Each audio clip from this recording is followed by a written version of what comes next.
नमस्कार दोस्तों, स्वागत है आपका बिहार बोर्ड स्टडी चैनल में। जो लोग क्लास 10th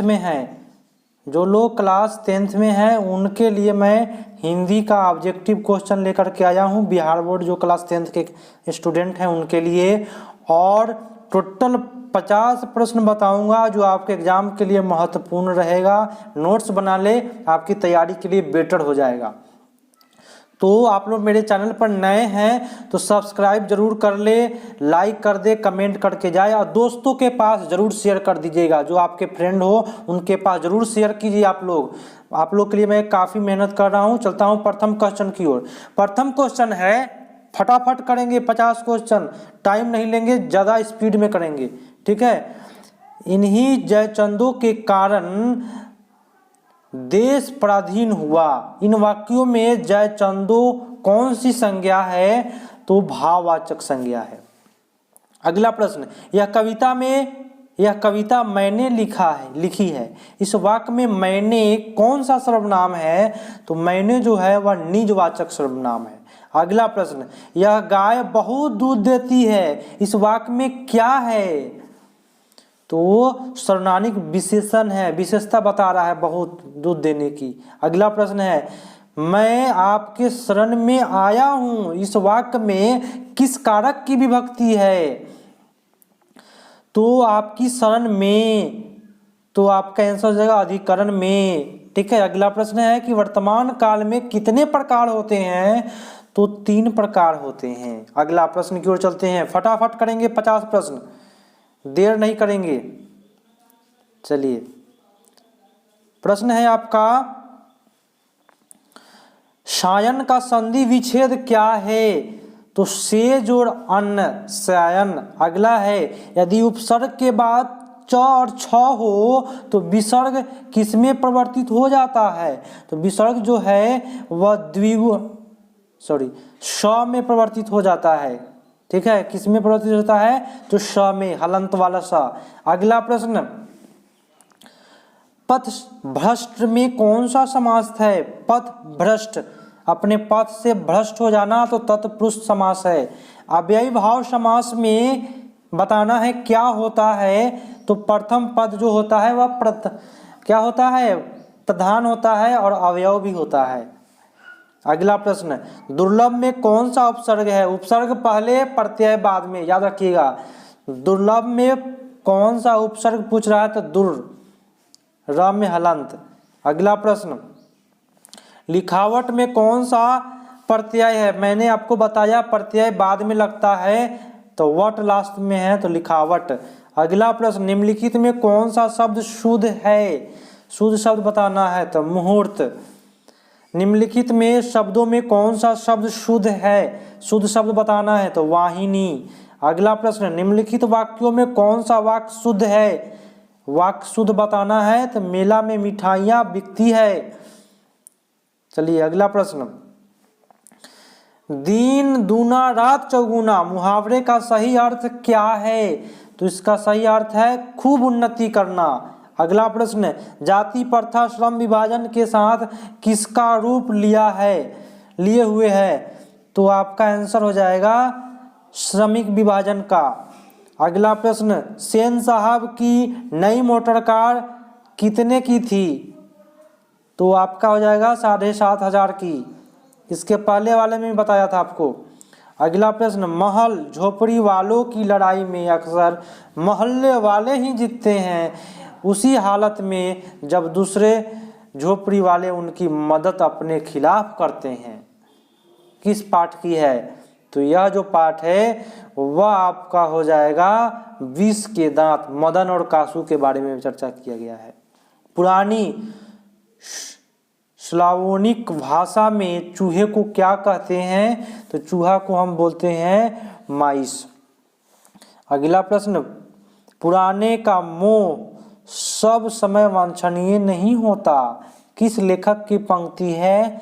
तो यह जो पंक्ति है रामविलास शर्मा की है, ठीक है। अगला प्रश्न, विजयनगर के राजाओं के लेखकों की लिपि को क्या नाम दिया गया है?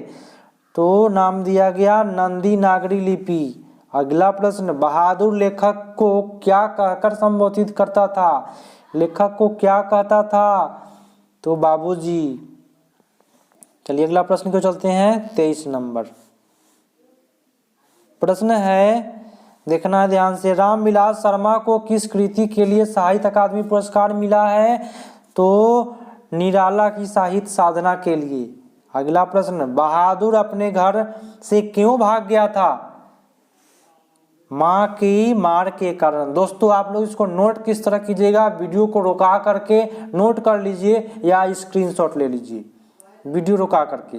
अगला प्रश्न, पंडित बिरजू महाराज ने अपने पिता के साथ आखिरी प्रोग्राम में कहाँ गया था?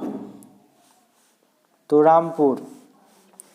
अगला है, आंद्रे ब्रेतो, रेने शॉ और पाल एलुआर ने अर्मेनिया में रहकर संयुक्त रूप से लगभग किन कविताओं की रचना की थी? कितने कविताओं की रचना की थी?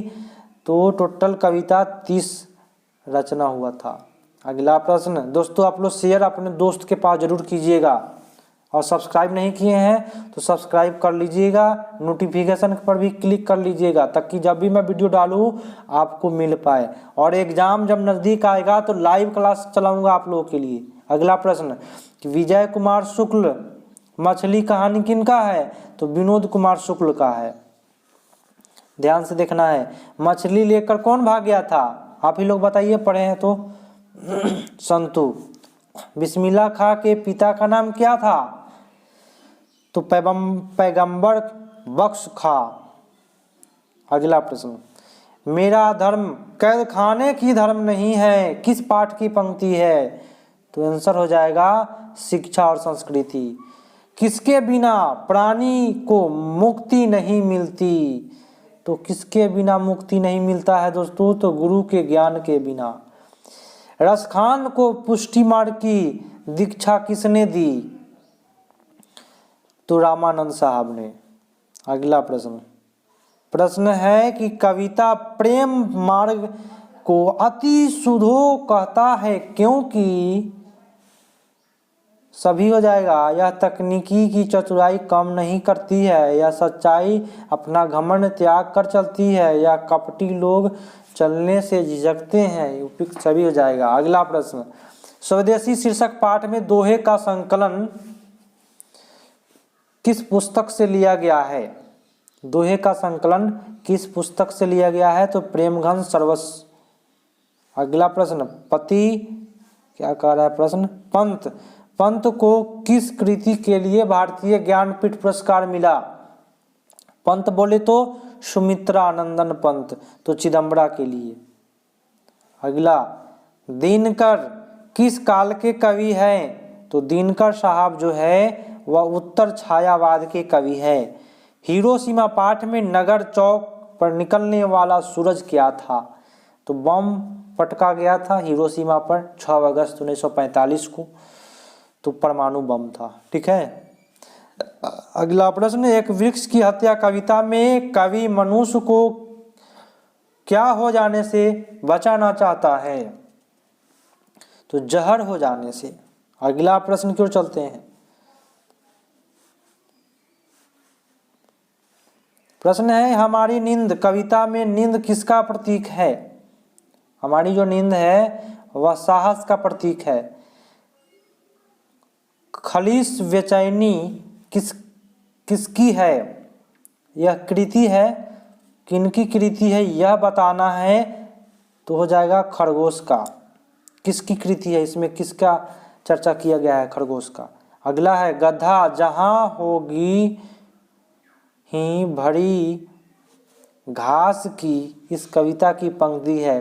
किस कविता की पंक्ति है?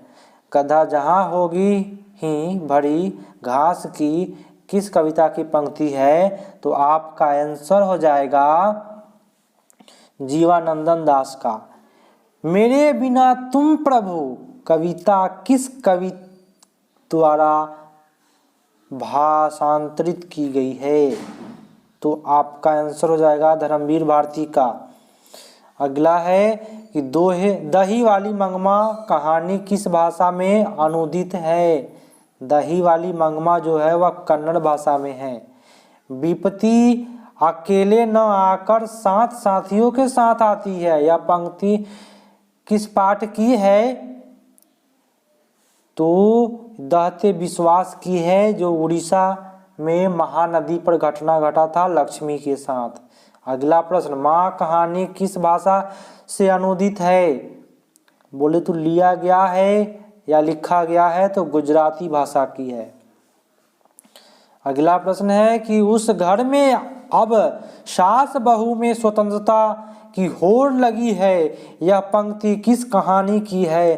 तो आपको ये जो कहानी हो जाएगा दही वाली मंगवा, सास और बहू में, है ना, सास बहू की कहानी था।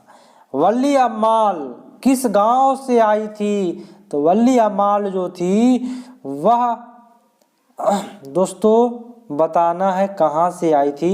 यह प्रश्न का उत्तर आप लोग कमेंट में दीजिए, क्योंकि आप लोग को भी कुछ मैं जानूं कि क्या आप लोग पढ़ रहे हैं। वल्ली अम्माल किस गांव से आई थी? 47 नंबर प्रश्न का उत्तर आप लोग कमेंट में बताइए, कहाँ से आई थी वल्ली अम्माल। ठीक है। अगला प्रश्न, सीता के बड़े पुत्र का नाम क्या था? तो सीता के बड़े पुत्र का क्या नाम था यह बताना है, तो आपका हो जाएगा नारायण। ठीक है, ऐसे देख लेते हैं। वल्ली अम्माल मैं बता ही देता हूं आप लोगों को, वल्ली अम्माल जो थे वह मुनांडीपट्टी का रहने वाला था। ठीक है, चलिए आप लोगों को मैं 49 नंबर क्वेश्चन देता हूं, इसको बताइएगा आप लोग इसका आंसर क्या होगा। क्वेश्चन है, मंगू की माँ अस्पताल को किसकी उपमा देती है? गौशाला की, पाठशाला की, कगार की, छात्रावास की। मैं आपको बताया था पिछले सेशन में, इसलिए मैं इस प्रश्न को फिर से आप लोगों के लिए कमेंट में मैं पूछूंगा। कमेंट में आप लोग बताइएगा कि मंगू की माँ अस्पताल को किसकी उपमा दी? गौशाला बोला कि पाठशाला बोला कि कारागार बोला कि छात्रावास बोला, ये बता देना है आप लोगों को कमेंट में। अगला प्रश्न, एस रंगराजन किस लेखक का पूरा नाम है? तो बहुत हिट है, श्रीनिवासन साहब, है ना।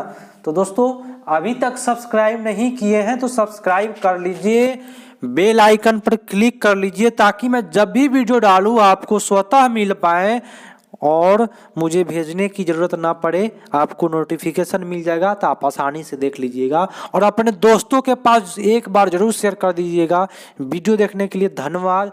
जय हिंद।